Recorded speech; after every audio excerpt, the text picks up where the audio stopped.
Before the sunset, I'd like to show you part of the remains of the largest mortuary temple in the Western Thebes.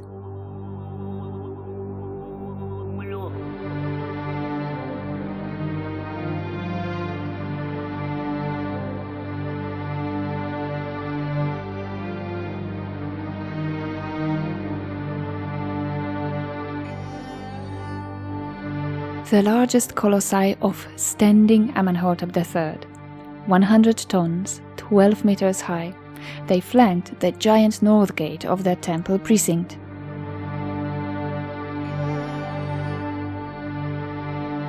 There's no trace of both the stone gate and the mud brick pylons.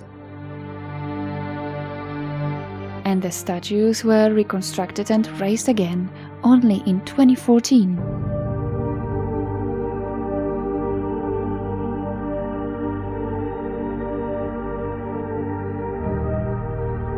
Amenhotep III was one of the most prominent pharaohs of the 18th dynasty. Egypt of Amenhotep, who was called the Magnificent or the Great, is the pinnacle of artistic, economic and political achievements. Today, Amenhotep is still underestimated, overshadowed by the more famous son Akhenaten or grandson Tutankhamun. About 150 years after its construction, around 1200 BCE, the temple was destroyed by an earthquake. Its ruins were a source of building material for many Theban structures. In 27 BCE, another earthquake completed the act of destruction.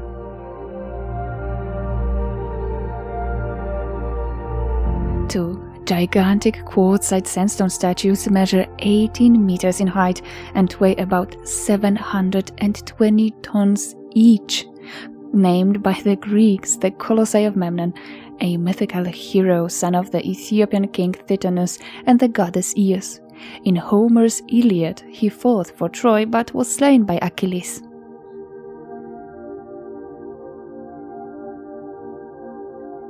In his 1st century book Geographica, Strabo described his journey to Egypt with the prefect Elius Gallus. In the section on Thebes, Strabo described 2 colossal sculptures, one of which emanated a noise in the early morning hours. He described the sound as a slight blow of unknown source, and writes, "Whether it came from the base or from the colossus, or was made on purpose by one of the men, I'm unable to positively assert."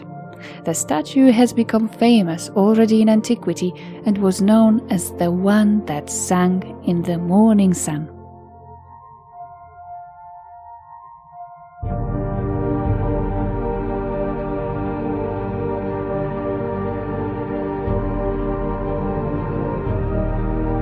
In the 2nd century, the Roman geographer Pausanias described the sounds as that of a harp or lyre when a string has been broken.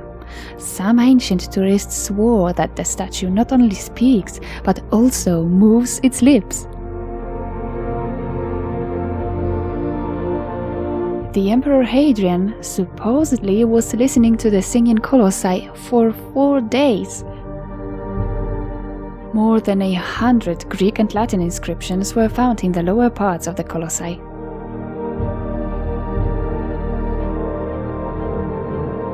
Already in the time of Strabo, one of the colossi lost its head and torso, which lay cracked at the foot of the statue. The Emperor Septimus Severus from the 3rd century CE renovated the statues, for example, ordered the broken half of the colossus to be reattached. The restoration eventually silenced the statues, and they lost the interest of travelers at that time.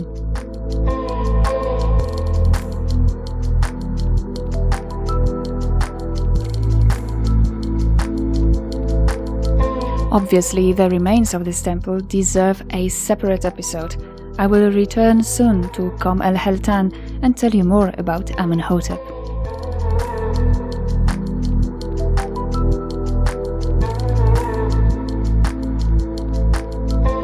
There were many indications that it was on Amenhotep, the last of the great Thutmosis, that the golden age of Egypt would end. But then Seti appeared in the historical arena. Thanks to him, the restorer of the new kingdom, Rama City, Egypt once again became the greatest superpower of the Late Bronze Age.